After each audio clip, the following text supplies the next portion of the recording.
High interest rates and about 2% growth, a side effect of Bidenomics. The majority of witnesses are commercial pilots at major airlines. My Republican colleagues claim that the border is open. Is the border open, Mr. Secretary? Lots of stuff to talk about today. Bidenomics, whatever that is, UFOs or UAPs in Congress, the border, is it closed, is it not, the Hollywood strike, and a bunch more coming up on this episode of Daily Caller Live. Thanks so much for tuning in. My name is Jobob. Daily Caller Live starts right now. 2, 1. Here we go! That might be the only brown guy on earth named Jobob. That is actually her name, Jobob. Live from the dingy bunker, completely cut off from the outside world, except for you fine folks. My name is Jobob. This is Daily Caller Live. Thanks so much for tuning in on today. It is Wednesday, July 26th, year 2023. I'm noticing we're having lots of video trouble already today. Not great. Thought we fixed that, but still in, I don't know, danger mode, I guess, when it comes to this stupid video player. But regardless, there are lots of things to get to. Democrats saying that the border is closed. But we just have to take the Secretary Mayorkas's word for it. But first this, I thought this is fascinating. I think it's interesting, and I think it should be talked about more. Bidenomics, what the heck is that? A lot of the other economics, what's the term? The monikers of the economic system of the President of the United States, which is crazy that we even have that, by the way.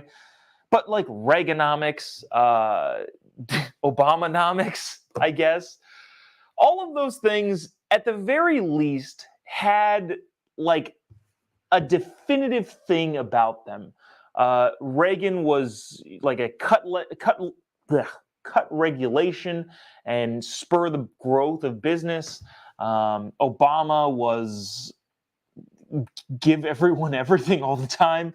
No, mostly around healthcare and kind of spurring the job market by providing healthcare to people. It didn't end up working. Bidenomics, however, is elusive of a definition. Not quite sure what it is, what it's meant to do. The Biden team, I think, trotted out the term Bidenomics and said that it's working. And then when people were like, what is that? I don't think they knew yet. Either that or they didn't know on purpose. In other words, they floated out a name. And then when people were like, what is that? They looked at all of the normal defenders of Joe Biden and lefty policy and saw what they were saying, and then they said, oh, well, it's this. I think it's kind of being defined as building the middle class, which, who does inflation affect the most? Probably the middle class. And nevertheless, Bidenomics, for most Americans, probably is not working great. I do want to play this clip from KJP. I don't know if the video will actually work. I know the audio will work. But then there's a really interesting opinion piece in The Hill that I would love to kind of dig into, read quite a bit of it, talking about the Biden economic plan, in other words, Bidenomics, and some of the pitfalls and failing in the branding of it, but also conceptually. Listen to this from KJP, and we'll talk about what Bidenomics is and whether or not it's working, at least according to myself and probably most American people. Check it out. This is a big week for the economy. The Federal Reserve will likely raise rates again on Wednesday, putting the interest rates into a range we had for 2007. So are high interest rates and about 2% growth a side effect of Bidenomics? I'm just not going to get into what the Federal Reserve is going to make a decision on or not. They are independent. I'm not going to get into hypotheticals from here. They have the independence we give them the independence to make sure that they make monetary decisions on their own. How about Bidenomics and high interest rates then? Look, what I can say is Bidenomics is about making sure that we build an economy that doesn't leave anybody behind, right? When you see the data, when you see that inflation has indeed come down, has come down the last 12 months, and that's important. That's what the data has showed. That is important, and also while wages are going up. And so this is Bidenomics at work. This is the president's policies, making sure, again, that we build an economy from the bottom up, middle out. I'm not going to get into the Federal Reserve, the decision that they may or may not make. That is up to them. They are independent. In rewatching that, I actually think I figured out what Bidenomics is. Bidenomics seems to be, as KJP was describing there, a system in which inflation goes up so high that it has to come down just mathematically alone. And because it has come down in the last year, not to where it should be, but from where it was at the 40-year peak, that's Bidenomics. Cause inflation by unbelievable federal spending.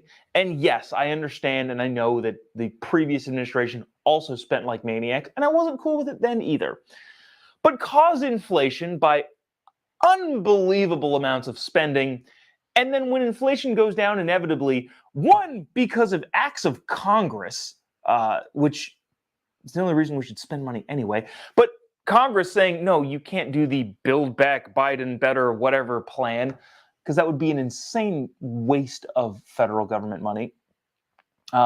In part due to stuff like that, inflation is coming down because it has to come down from a 40-year high. They're taking credit for it as if that is Bidenomics.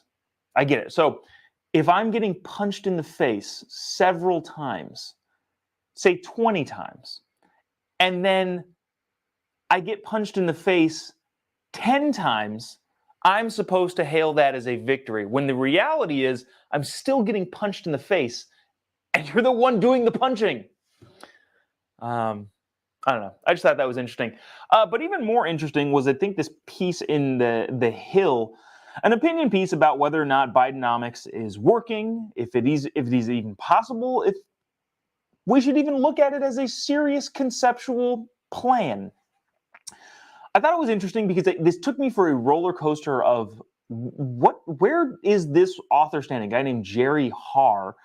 I have no idea, and I think that's probably the goal, whether or not some of the cases he's making are legitimate or it's just to curry favor with the side that he wants to convince. We'll start here because I thought this was interesting. He says, on a positive note, on the positive side of the ledger, during Biden's first year in office, GDP rose by 6%, and 13 million jobs have been created during Biden's first term. He was able to usher through a bipartisan infrastructure bill, and this and that and the other thing, and all things are good. These things are okay that Joe Biden has done. Again, paraphrasing that last part. But of course, we all understand that the 6% GDP growth, if you factor in inflation, not a great thing. 13 million jobs created. Yeah, if you fire everybody during COVID and those people get those jobs back, I don't think you get to call that created. So I kind of looked like, all right, here we go. We'll get another one of these. But then it goes into a different direction. And I wonder if throwing that bone to the Biden people / lefties / Democrats was a way to get them intrigued to go, yes, Biden has created jobs. We all know that's nonsense. Gavin Newsom went on Fox News and said that that statistic is nonsense. But I wonder if he included that because he wanted people to read further. He goes on to say, but the nation is experiencing inflation at its highest point in 40 years, with the cost of living increasing substantially and workers subjected to 26 months of wages having not kept up with inflation as real pay continues to fall. Unlike what our friend KJP just said, reality versus the White House.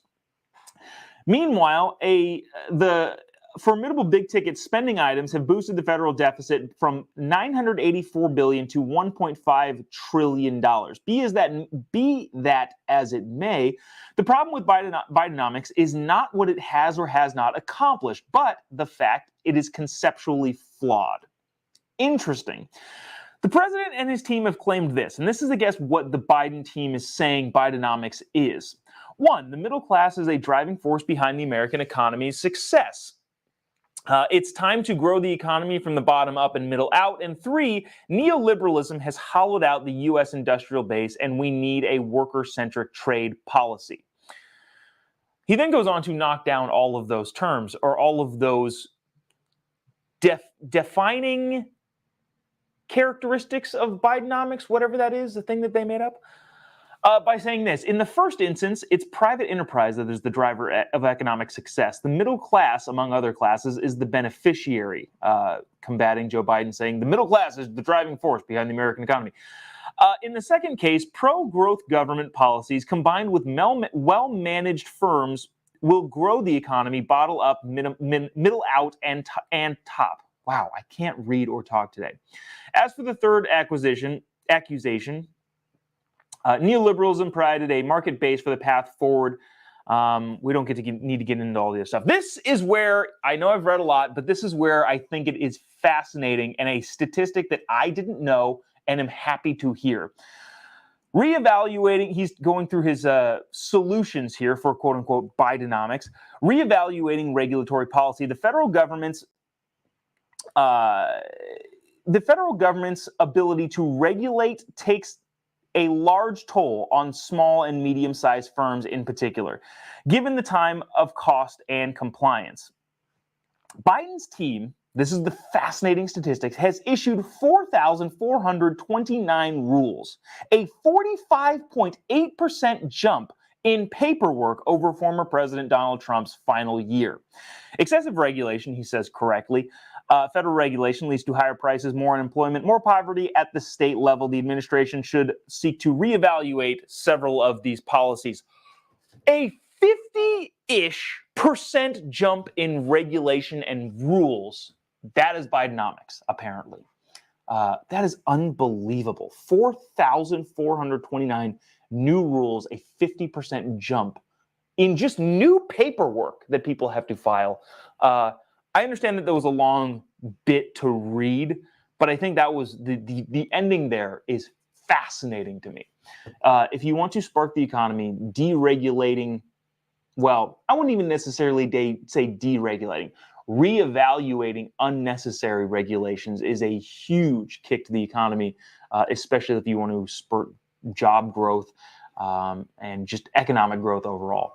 But anyways, I know that was probably rather dry, but I thought that was interesting and fascinating and wanted to make sure we got to that. Let me see. Here we go. Here's some... I don't know why in my head, my brain said, here's some red meaty nonsense. I don't think that, by the way. This is pretty red meaty, but as far as nonsense goes, it's going the other direction. Mayorkas, Secretary Mayorkas, who is the secretary that handles all of the border stuff, Homeland Security, was grilled in front of Congress, in front of a committee. And we've all decided here that the border is definitely 100% totally not open, according to him. Now, how easily are our astute and looking out for the interest of the American people congressmen willing to accept that, despite the overwhelming numbers at the border over the past several years of the Biden administration? How easily will we accept that claim made by Mayorkas? Well, Gerald Nadler gives us a peek into that. Watch this. I want to address some of the outlandish claims my colleagues have made and put them to rest at the outset of this hearing. My Republican colleagues claim that the border is open. Is the border open, Mr. Secretary? No, it is not. Thank you, Mr. Secretary. The border is not open, and to say so is not only false, but is really an insult to the brave men and women of the Border Patrol who work every day to keep us safe. Is the border open, sir? No. See, the border's not open.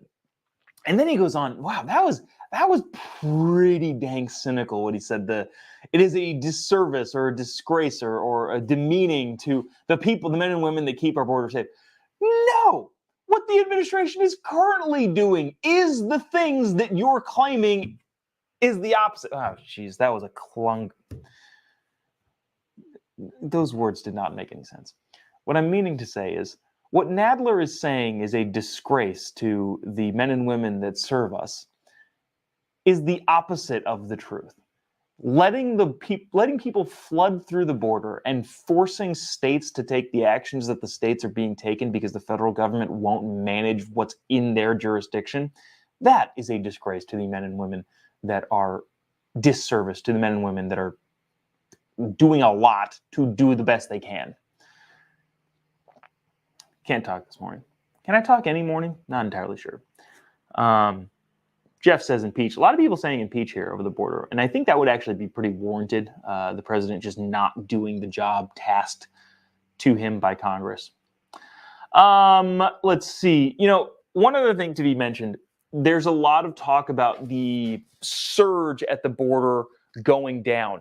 And yeah, for some reason, it's been cut pretty significantly. And I don't want to be the type of person that when the outcome is better, want to criticize it all that much. But also, because I'm a quibbler with these sorts of things, yes, border numbers are down. But in the same way that inflation is down, so are the border numbers. In 2005, 10, name a year, 1,000 people coming across a day would have been an unbelievably high number. A couple months ago, it was 10,000 people a day, which is just astronomical and really not even fathomable to a person who looks at the border and says, this is something we take seriously. Border numbers have gone down, but they've gone down to like half of that. So what I'm trying to say is the 5,000 people crossing a day, or however many people crossing a day that it is now, is still multiples of what the norm was in the Clinton era or the Bush era, even the Obama era. And so to say that we have achieved a great victory by cutting the illegal immigration in half, at least currently right now, is not to be intellectually honest when you compare it to past border crossings statistics. Let's see. Texas Representative Sheila Jackson also chimes in here and says some other funny type things. Check this out. So would you say, having been asked this over and over again, that the United States, the President of the United States, the Secretary of Homeland Security, and all of the hardworking men and women at the border have operational control or have a form of presence, that they are aware of what's going on in the border and that they're working to secure the border every single day? As we define that term, Congresswoman, we do. Operational control being the term that they are defining. Given that one of the big-time lefty tactics is to redefine terms, especially in the modern age, create new terms and redefine terms as they see fit, that's not a great look. You can argue over whether or not there is operational control down at the border. I would say no, but maybe you can make the argument. I don't even think you can. The bottom line is, I like how he threw that caveat in there, and I think that's why I wanted to play that video. Well, the way that we define operational control, yes, we have operational control. Now, how do we define operational control? Total and utter chaos. But if we define it as total and utter chaos, then we do have operational control. And if in your mind operational control is a good thing, then we've done well. Thank you. Dang. This is an interesting comment.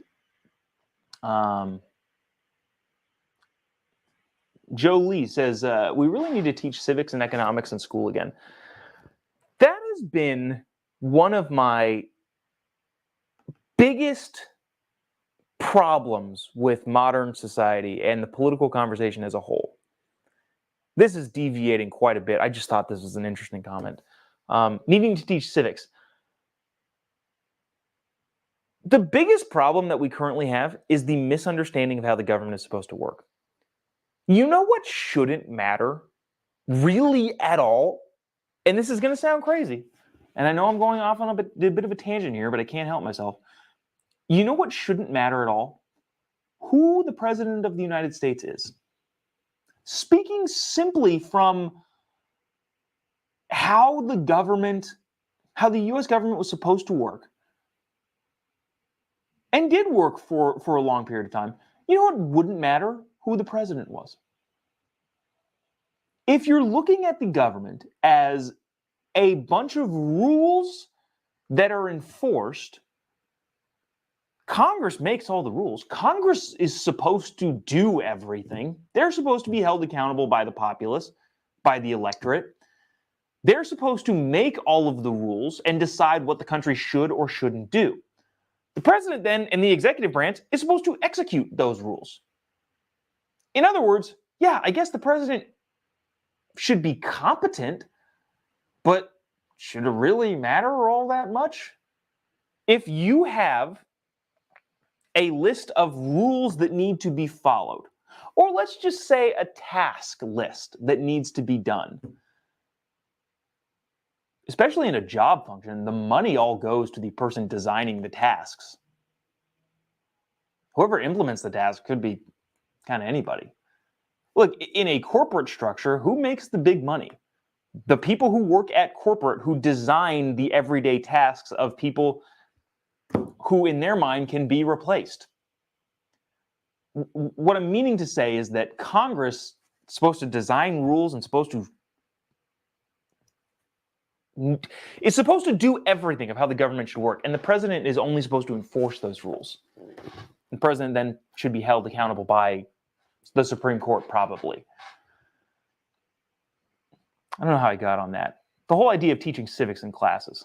That I feel like nobody is quite aware of that's how all of this is supposed to work.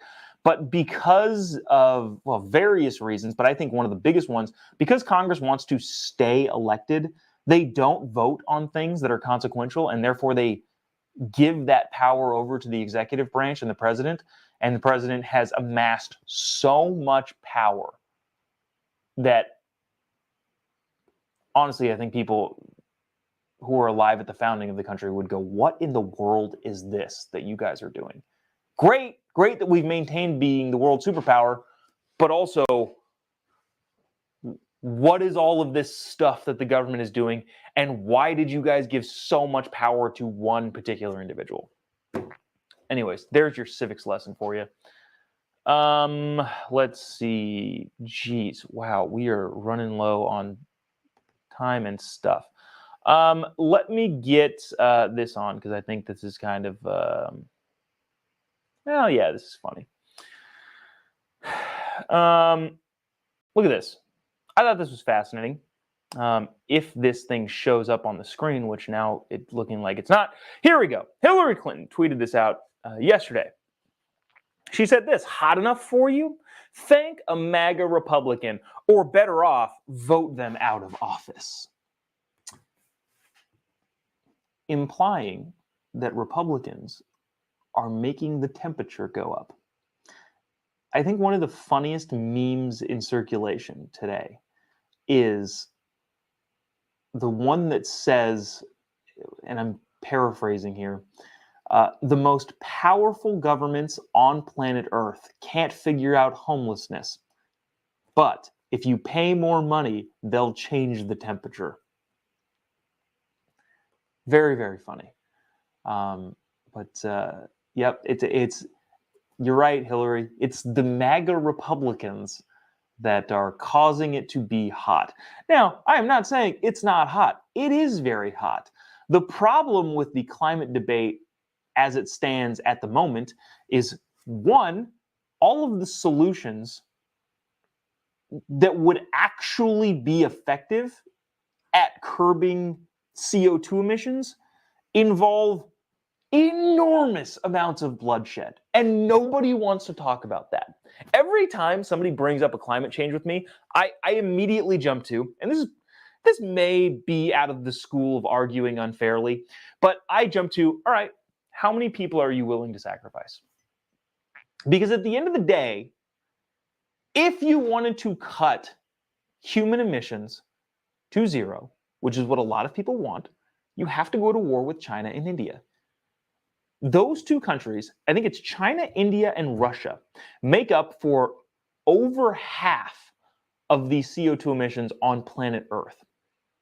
So if the US were to completely cut off, go net zero tomorrow, I think we only produce about 13% of carbon emissions.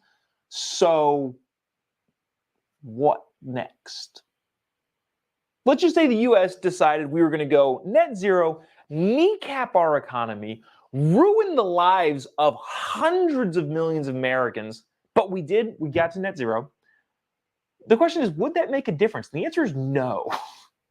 So first things first, how many people are you willing to sacrifice in the war against China and India? You have to answer that question. Second, the classic childhood story of boy who cries wolf, which I think, as I get older, I think is the most important child fable / parable that exists. Because if you get caught lying about something intentionally, you can be wrong. Everybody's allowed to be wrong. I'm wrong sometimes. A lot of times. But you can be wrong. But if you intentionally lie to somebody, they're never going to believe you going forward. So for your own sake, you shouldn't exaggerate. You shouldn't just flat out lie about things. But the problem is that's exactly what a bunch of the climate change people have done for the last 20 years. At this point, they've sullied their reputation so much that nobody believes them, even if they are right. So war with China and squandering credibility are one of the biggest things with climate change. And Hillary thinks that in a simple tweet, we can solve this problem if only it weren't for those pesky MAGA Republicans. Oh, jeez. Interesting. Reading some of the comments here that I thought I don't know, is this okay? Yeah, just reading some comments, trying to figure out if there's any that are worth bringing onto the screen. But speaking of climate, and maybe we'll end on this, and we got a bunch of stuff that I didn't get to, so maybe we'll get to it tomorrow. Speaking of climate, we'll go to this because I thought this was funny. The climate crazies get a taste of their own medicine. So we've all seen video, and I think it was either Monday or yesterday where I played a video and we together critiqued the lifting and removal of climate change crazies who are blocking traffic out of the street. I would like to say that if you ever are in a situation where you have to lift a full-grown adult, do it with the legs. Don't do it with your lower back in a jerky motion, as you might risk injury to yourself. So when having to move traffic blockers out of the middle of the street, make sure to use proper athletic technique. But those people who blocked the roads had a party, we'll say.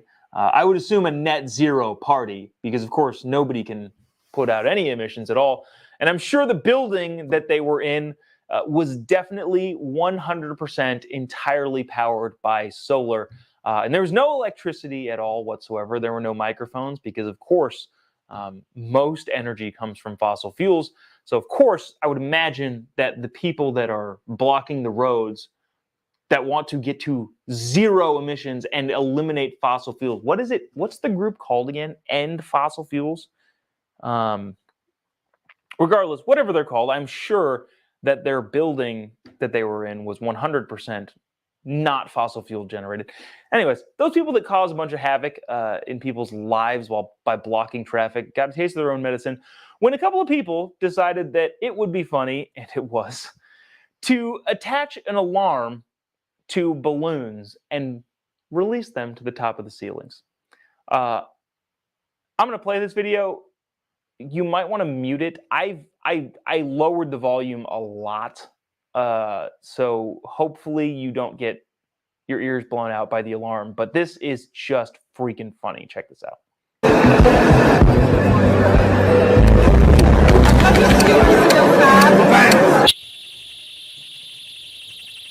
And they get released into the top of the ceiling. I don't know how much of this you can hear, but the balloons with the alarms get released in the middle of this luncheon for the climate activist people who think that it's okay to disrupt everybody. Just Stop Oil, that's what it is. Just Stop Oil's posh banquet celebration. I thought that was hilarious. I don't know how much time it took specifically to get those balloons down, but I thought that it was funny. Let's see. That'll probably do it for us today. Didn't get to what did I also say we were going to get to? Oh shoot, we didn't even get to the UFO, the alien things. Maybe we'll talk about that tomorrow. That hearing is still going on, so maybe we'll just be better off talking about it at another time. But yeah, that'll do it for us today. I appreciate you sticking around, tuning in. If you haven't already, give me a follow on any of your social media platforms. Just type in JOBOB, be able to find me. I'll be on Eric Bolling's show on Newsmax tonight at whatever time it airs in your time zone. I've stayed away from saying at this time because shows air at different times and I never know what time anything is on. I just know what time I'm going to be there. So yeah, if you watch Newsmax, we'll be talking, I think, about, you know what, I haven't even talked about it on this show. The comedy tour that I've been soft pedaling out to everyone. I should probably just call it the canceled comedy tour because, and I'll go into this story at some point, maybe tomorrow, but have gotten some pretty interesting responses from theaters that we've been trying to rent out. Short story to summarize it. I have been disallowed from several theaters, one in particular, because of diversity. So, brown guy barred from playing comedy show in theater because of diversity. Anyways, I think I'm going to be talking about that with Eric Bolling tonight on Newsmax. So if you want any more information, go just type in the handles. You'll be able to find me there. Other than that, we'll see you tomorrow, same time, same place. God bless America.